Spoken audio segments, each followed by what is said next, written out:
శివుడు శివుడు ఇంకా ఆ స్టోరీ మొదలైంది.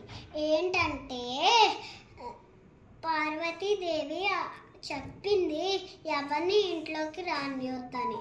అప్పుడు శివుడు వెళ్ళి గణేశుడికి చెప్పారు ఎవరిని లోపలికి రానియొద్దు అని. కానీ సైనికుడు లాగా మళ్ళీ ఎవరిని బయటికి రానియకుండా చూస్తూ ఉన్నారు. ఒకళ్ళు వచ్చి నేను లోపలికి వెళ్ళొచ్చా అన్నారు, వెళ్ళకూడదు అన్నారు. అప్పుడు మళ్ళీ అడిగారు లోపలికి వెళ్ళొచ్చా అని. వెళ్ళొచ్చు వెళ్ళండి అన్నారు. అప్పుడు శివుడు వద్దన్నారు. అయినా కానీ వెళ్ళి గొడవ పడ్డారు. అప్పుడు గణేశుడు వెళ్ళి గొడవ పడ్డారు. అప్పుడు శివుడు వచ్చి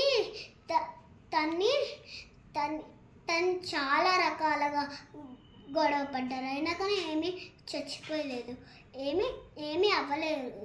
అందుకనే ఒక కత్తి తీసుకొని తన గొంతు నరికేశారు. అందుకనే పార్వతీదేవి శివుడి మీద కాపాడి సైనికులను అందరినీ ఫారెస్ట్కి వెళ్ళిపించారు, అడవికి. అందుకనే అందరూ అడవికి వెళ్ళి అంటే ఇప్పుడు ఏనుగు మొహము తచ్చురామన్నారు. అప్పుడే ఏనుగు మొహము తచ్చుకొచ్చారు. అప్పుడు ఏనుగు మొహము ఫిక్స్ చేశారు. అప్పుడు మామూలుగా గణేశుడు మమ్మగా మారింది. అప్పుడు తను చచ్చిపోయకుండా లేసారు. అందుకనే ఏనుగు ఫేస్ని గణేశుడు ఫేస్కి పెట్టారు. అందుకనే అందరూ స్వాగతం పలికారు పార్వతీదేవి. అందుకనే వినాయకుడికి ఫస్ట్ పూజ చేస్తారు.